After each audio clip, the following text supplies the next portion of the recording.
เคကျွန်တော်ဘယ်လိုလုပ်တယ်လဲဆိုတာအစကနေဆုံးထိပြတာပြမှာဖြစ်ပါတယ်အခုကျွန်တော်တို့မြင်နေတဲ့ဟာကကလေးတွေကစားတဲ့ကလေးကားဖြစ်ပါတယ်ကျွန်တော်တို့အသုံးမပြုတော့တဲ့ကားကိုယူပြီးတော့သူ့ရဲ့ဘင်းကိုအရှိဘင်းအတွက်သုံးပြုပြီးတော့တန်ဆတွေကိုသူ့ရဲ့ဝန်ယူအတွက်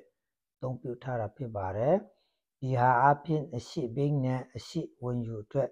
သုံးပြုပြီးတော့အခုကျွန်တော်တို့မြင်နေတဲ့ဟာကကျွန်တော်တို့ exercise ယူတဲ့အချိန်မှာအသုံးပြုတဲ့ပစ္စည်းဖြစ်တယ်အဲ့ဒါတိတ်မသုံးတော့တဲ့အတွက်ကြောင့်ဒီဟာကိုအကုန်လုံးအပိုင်းဖြစ်ပြီးတော့ကားရဲ့ body ကားရဲ့ body အတွက်ရောအနောက်ဘင်းအတွက်ပါကျွန်တော်အသုံးပြုထားတာဖြစ်ပါတယ်။ဘာကြောင့်လဲဆိုတော့တန်အစတွေကိုဝေရှမလိုပဲနဲ့အခုမှရှိတဲ့တန်အတူအစတွေကိုကျွန်တော်ကောက်နှုတ်ပြီးတော့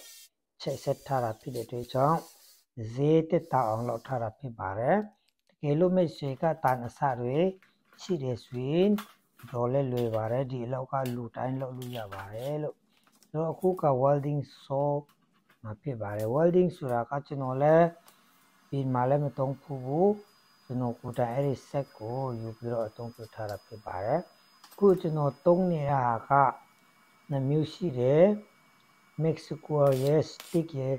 ဖြစ်ပါတယ်အခုကျွန်တော်သုံးတာက mix square သုံးထားတာဖြစ်ပါတယ် stick လည်းသုံးလို့ရပါတယ်ဆိုတော့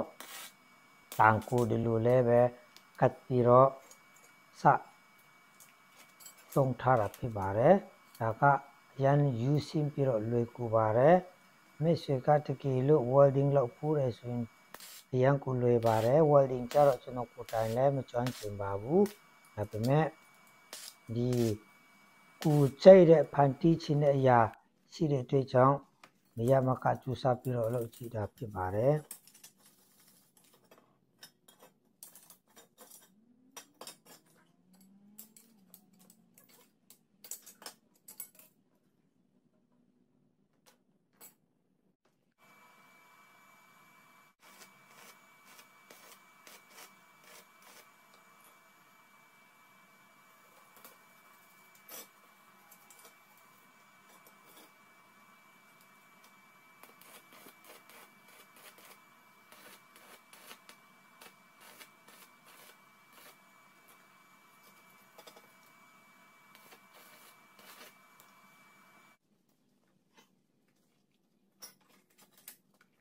ဆိုတော့အခုတော့အရှိဘင်းနဲ့အရှိဝင်ယူအတွက်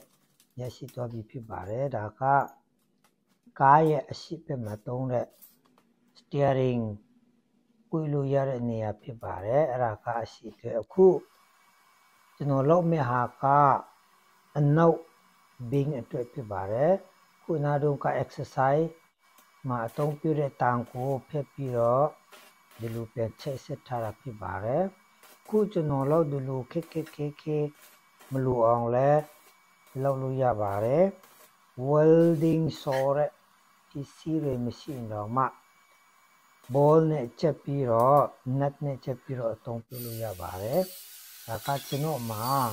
welding saw တဲ့ဆက်ရှိလို့အသုံးပြုထားတာဖြစ်ပါတယ်ဒါကယူရှင်းပြီးတော့လွယ်ကူပါတယ်ခုကတော့တန်ဆနာတွေကိုအချင်းထက်မရှိအောင်ကျွန်တော်ကပုတ်တက်ပေးတာဖြစ်ပါတယ်ဒီဘင်းလေးကဈေးမကြီးပါဘူးအခုမြင်နေတဲ့ဘင်းကဆိုင်မိုတိုဆိုင်ကယ်အသေးကလေးမိုတိုဆိုင်ကယ်ဘင်းဖြစ်ပါတယ်68ကျပ်လောက်ပဲရှိပါတယ်ဆိုတော့အခုနားတုန်းကဘင်းကို exercise ယူတဲ့တန်အစနဲ့ကျွန်တော်ပြန်ချိတ်ဆက်ပေးထားတာဖြစ်ပါတယ်ဒီဟာကအနောက်ဘင်းအတွက်ဖြစ်ပါတယ်ဒီအနောက်ဘင်းနဲ့ပဲကားကသွားမှာဖြစ်ပါတယ်နောက်ဆောက်တဲ့ချိန်အရှိသွားတဲ့အချိန်မှာလည်းပဲဒီအနောက်တဘင်းနဲ့ပဲနောက်အားနဲ့ပဲသွားမှာဖြစ်ပါတယ် back pull ဖြစ်မှာဖြစ်ပါတယ်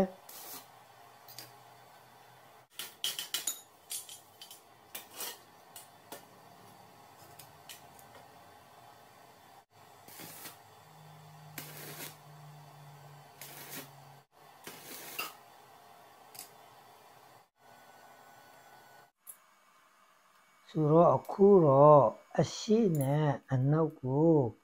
ချိတ်ဆက်တော့မှာဖြစ်ပါတယ်အရှိဘင်းနဲ့အနောက်ဘင်းကြားထဲမှာသူ့ရဲ့ဘာဒီအတွက်တန်ကိုဒီလိုအထောင်လိုက်ထားပြီးတော့ပြင်နေပြီးတော့အရှိနဲ့နောက်ကို welding ပြင်ချိတ်ဆက်ပေးထားတာဖြစ်ပါတယ်ဒါကအရန်လွယ်ကူပါတယ်လုံးဝမခက်ပါဘူးလူတိုင်းလောက်လို့ရတဲ့အရာပဲဖြစ်ပါတယ်လို့မိတ်ဆွေကိုယ်တိုင်လည်းပဲကျူးစားရင်ဒီကေလောက်နိုင်တယ်ဆိုရင်လုံးဝအကောင့်ထေပေါ်နိုင်ပါတယ်လို့ဒီလိုကျွန်တော်လောက်တဲ့နီးမဟုတ်ရင်လက်တချာနီးနဲ့လောက်လို့ရနိုင်တဲ့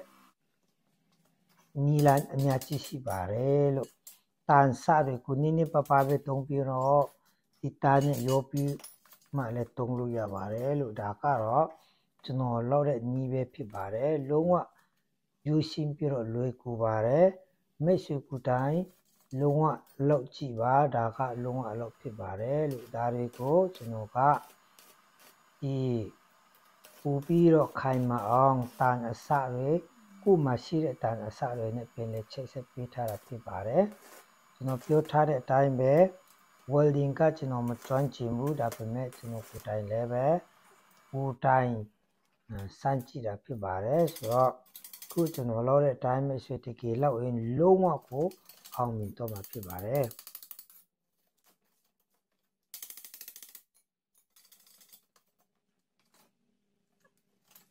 ဆိုတော့အခုတော့ကားရဲ့အရှိဘင်းနဲ့အနောက်ဘင်းကိုချိတ်ဆက်ပြီးတော့ကားရဲ့ဘာဒီအချမ်းဖြင်းကိုရရှိသွားပြီဖြစ်ပါတယ်ပြီးတော့ဒီတစ်ခါတော့အခုကျွန်တော်ကောက်တဲ့တန်ဆတွေကကားရဲ့အရှိ steering လှည့်မဲ့အရာတွေကိုကောင်းကောင်းချိတ်လို့ရတဲ့ချိတ်လေးလောက်ပေးထားတာဖြစ်ပါတယ်ဒီတန်ကောက်နဲ့ပဲကျွန်တော်ကချိတ်ပြီးတော့ကားရဲ့အရှိနှစ်ဘင်းကိုလှည့်ပေးတဲ့အရာကိုဒီတန်ကွိကောက်နဲ့ကျွန်တော်ချိတ်ဆက်ပေးထားတာဖြစ်ပါတယ်ဒီဟာလည်းပြီးတော့ရင်ကုံလုံးတဝက်လောက်တော့အဆင်ပြေပြီဖြစ်ပါတယ်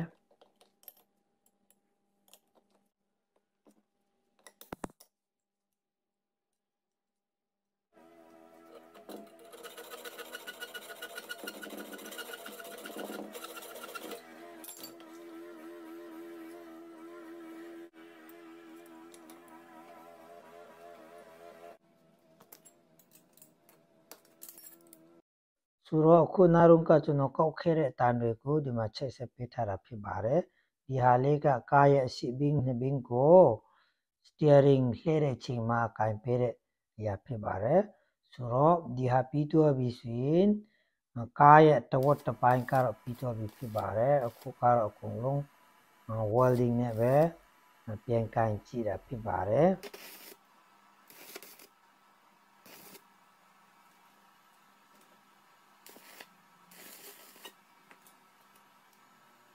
ဒီအခုကျွန်တော်လောက်တဲ့ဟာကြတော့ကားရဲ့ steering ကားမောင်းတဲ့လက်တိုင်ထောက်ဖို့ကျွန်တော်ပြန်လောက်ထားတာဖြစ်ပါတယ်ဒီဟာတွေကကျွန်တော်လောက်တလူမဟုတ်ပဲနဲ့တစ်ချက်ကြီးနဲ့လည်းလောက်လို့ရတဲ့ညီလာအများကြီးရှိပါတယ်ဒါပေမဲ့ကျွန်တော်လောက်တဲ့ပုံစံကိုပြတ်ချင်းပဲဖြစ်ပါတယ်ဒီဟာတွေကိုကြည့်ချင်းအဖြစ်မိတ်ဆွေကလည်း idea တစ်ခုရအောင်ကျွန်တော်ကdetail ပြသပေးတာဖြစ်ပါတယ်ဒီထက်မကမိတ်ဆွေက idea ရှိရင်ရှိတယ်လို့ဦးမကောင်းမွန်လွယ်ကူပြီးတော့ချိုးမအောင်လုပ်လို့ရပါတယ်အခုတော့သူ့ရဲ့ထိုင်ခုံနဲ့ကားစတီယာရင်လှည့်တဲ့ဟာကိုပြန်လဲတက်ပြတ်ကြည့်တာဖြစ်ပါတယ်အဲ့ဒါပြီးမှခဏခဏပြန်ဖြိုးလိုက်ပြန်တက်လိုက်လောက်ပါတယ်ဘာကြောင့်လဲဆိုတော့သူ့ရဲ့အနစ်အမြင့်တွေအနီးအဝေးတွေအကွာအဝေးတွေဟိုကျွန်တော်ကတိုင်းကြည့်ပြီးတော့3-4ခါပြန်ဖြုတ်ပြန်တက်ပြီးတော့လောက်ထားတာဖြစ်ပါတယ်ဗီဒီယိုကလည်းတစ်ခါတည်းအရှိနဲ့အနောက်ဖြစ်သွားတာဖြစ်ပါတယ်ခုတော့ဒီတိုင်လဲပဲကိုယ့်ရဲ့ steering တိုင်ကတအားရှိတဲ့အတွက်ကြောင့်ကျွန်တော်ကဖြတ်တောက်ပြီးတော့တစ်ချက်တန်အစနဲ့တူတူလေးနဲ့ပြန်ချိတ်ဆက်ထားတဲ့ဟာဖြစ်ပါတယ်ခုနကျွန်တော်ပြောတဲ့အတိုင်းပဲကိုကြိတ်တဲ့အတိုင်းပဲအကုန်လုံးပြန်ဖြူလက်ပြန် แต่เลยเราปีรอตะขาดเลยวิดีโอก็อาศิเนี่ยอันนั้นก็เปลี่ยนพิจบาร์ดับเบิลวิดีโอกูติเชจีอินน่าเลยแต่บอกออกมาว่าจนยี่จวยดาการ์ดีวิดีโอกูจีสุดตัวไทยน่าเลยแต่บอกองยี่จวยปีรอจูซาปีรอที่สับเปทาราพิบาร์คูรออันนั้นบิงตัวตัวเย่เซตตัวเลกาตาเตโลเซบิงอเปกโกจนตัวเย่เซตตัวโกอยู่ปีรอชิงจูตัวโกอยู่ปีรอจนตรงปีมาพิบาร์เพสีเนเรเซบิงชิงจูตัวโกจนตรงมาพิบาร์สโลดิฮาเลกูยาชิตัววิสุยจนป้าเป่าเข้าปีรอวัดที่พี่องจนเย่บิงมาตัดสินเปมาพิบาร์ดีเซตตัวก็เนี่ยชิงจูไซสบิงชิงจูก็เนี่ยกาบิงก็เลตัวมาพิบาร์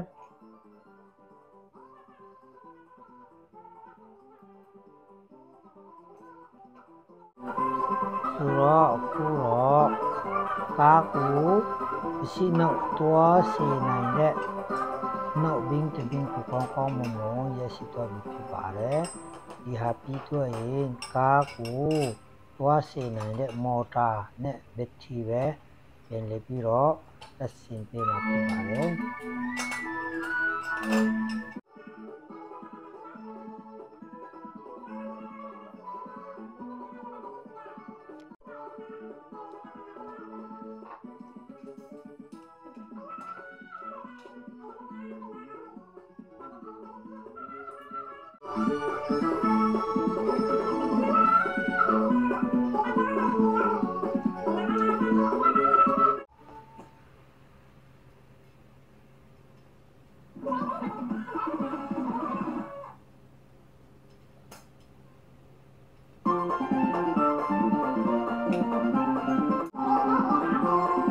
สุรคูรมอตากูจนตัดสินใจมอตากูตัดสินวิสุกาตัวลุยบีปีรอคูรกาสเตียริงเลเรสเตียริงไทม์กูจนตัดสินทาราพิบาร์สเตียริงเล็กกันกูจนตัดสินทาราพิบาร์ที่ฮาร์กูคงลงตัดสินบีบีสุยนวายาริงจนสันจิราพิบาร์วายาริงก็อาศิตัวเรชิงเนี่ยนักตัวเรชิงเนี่ยมอตาเนี่ยใกล้เดลาสุรักูสันจิราปีรอเบ็ดทีด้วยวายาริงด้วยทับผู้ยันด้วยสินเลทับไปทับอะไรปีรอชิมาสตาร์ทบอททอมเนี่ยสปีดลิมิตเกียร์ไทม์ดูกูจนตัดสินทับไปรับไปบาร์ดีฮาร์วิโกกูนี่กูหันเนี่ยเบ้เราทารับไปบาร์ไม่สวยกูไทม์เลยเบ้ไอเดียสิดูลูเราลุยาบาร์ดีเทมกับปูมูติสิชินเนสวินจนวิดีโอกูเป็นเลสจิเปบ้าคอมเมนต์เปบ้ามีเมียนบ้าเสร็จตัวลุยาบาร์ลูดีวายาริงเลยที่เกยันเลือกกูพิโรยูชิมบาร์นอกวิดีโอมาเลยจนเป็นเลตัดเปมาพิบาร์เปียเปมาพิบาร์สุรคูการอวายาริงด้วยคงลงอินสตอลเหล่านี้รับพิบาร์ยากูที่เกโลไม่สวยกับเตใส่ติชินเดสวินคอมเมนต์จีเปบ้าพิโรจนวิดีโอกูใจนิติเดสวินไลน์เนี่ยแชร์เนี่ยคอมเมนต์เนี่ย subscribe อาพินาเปบ้ากูมีเซชินเนี่ยไม่สวยตรงนี้ชินด้วยกูเลย sharing เราเปบ้าเราจนไม่ได้ขันชิมบาร์สุรจนก็คงลงวายาริงเลยเลยปีบีคูการอตัวเย่ start bottom ด้วย speed limit bottom ด้วยกูตัดสินทาราพิบาร์วายาริงเลยสิเอ็นนาวมอตาตัวเรปงสันด้วยคงลงใกล้งี้ตัวบีพิบาร์สุรคงลงก็ปีเดลาพิบาบีราปีบีสุยนมังโลสินติพิบาบีแต่เป็นเนี่ยปะปะ ကျူးတွေဝယ်ယာရင်းတွေကိုကျူးတွေချီပေးမယ်ဘက်ထရီတွေကိုကျွန်တော်က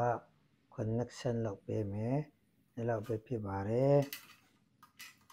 ဒီမှာကျွန်တော်ကပြန်လေစမ်းသက်ပေးမှာဖြစ်ပါတယ်drive gear 2 in အရှိတော်သလား reverb gear 2 in အနောက်တော်သလား parking မှာထားရင်ရစ်သလားဆိုတာကိုစမ်းကြည့်တယ်ရှိအနောက်ကိုကျွန်တော်ကစမ်းကြည့်ပြီးတော့ okay ဖြစ်သွားပြီဆိုတော့ဒီကားက completely okay ဖြစ်သွားပါပြီအခုတော့ကားရဲ့တာယာတွေကိုလေထူပေးထားတာဖြစ်ပါတယ်ရှိအနောက်ကုံလုံးလေတွေကို adjust လုပ်ပြီးမှဝတ်တိကိုကြိုက်တဲ့လေအနေထားနဲ့ဖြည့်ပေးတာဖြစ်ပါတယ်အခုကတော့ remove control နဲ့စမ်းကြည့်ပြီးတော့ကျွန်တော်ကိုယ်တိုင်စီးကြည့်တာဖြစ်ပါတယ်ပြီးတော့နောက်တစ်ခေါက်ဘက်ထရီတခြားဘက်ထရီကိုပေါင်းထည့်ထားတာဖြစ်ပါတယ်ဒီဟာကျတော့မိတ်ဆွေကိုယ်တိုင်မလုပ်ချင်လည်းရပါတယ်ဒီဘက်ထရီကျတော့ညမှာသုံးတဲ့အချိန်မှာမီးတွေပို့ပြီးတော့ဟွန်တီးလို့ရအောင်ကျွန်တော်လုပ်ထားတာဖြစ်ပါတယ်ပြန်လည်ပြီးတော့ remove control နဲ့ပြန်လည်ပြီးတော့စမ်းသပ်ထားတာဖြစ်ပါတယ်ဒီဟာကျတော့စလုံးကလောက်ထားတာဖြစ်ပါတယ်ဗီဒီယိုကားရှိနေနောက်အနေနဲ့လွှဲတော်လို့ပါအကုန်လုံးရှင်းပြပါပြီအခုကျွန်တော် install လုပ်တဲ့ wiring ကျတော့ညမှာမောင်းချင်တယ်ဆိုရင်မီးအတွက်ပြန်လည်ပြီးတော့ install လုပ်ထားတာဖြစ်ပါတယ်တကယ်လို့ပုံမတိရှိဘူးပါကကျွန်တော်ရဲ့ဗီဒီယိုအောက်မှာ comment ချက်ပေးပါဒီဗီဒီယိုကိုချာသစုပ်တဲ့ချင်းနဲ့ချစ်တဲ့မရှိဘူးဒီစိတ်ကြီးချာပါလို့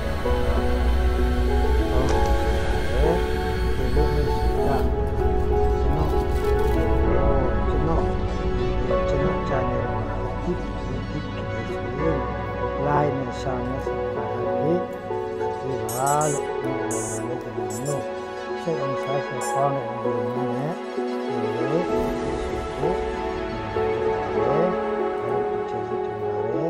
Thank you for watching. Good luck everyone.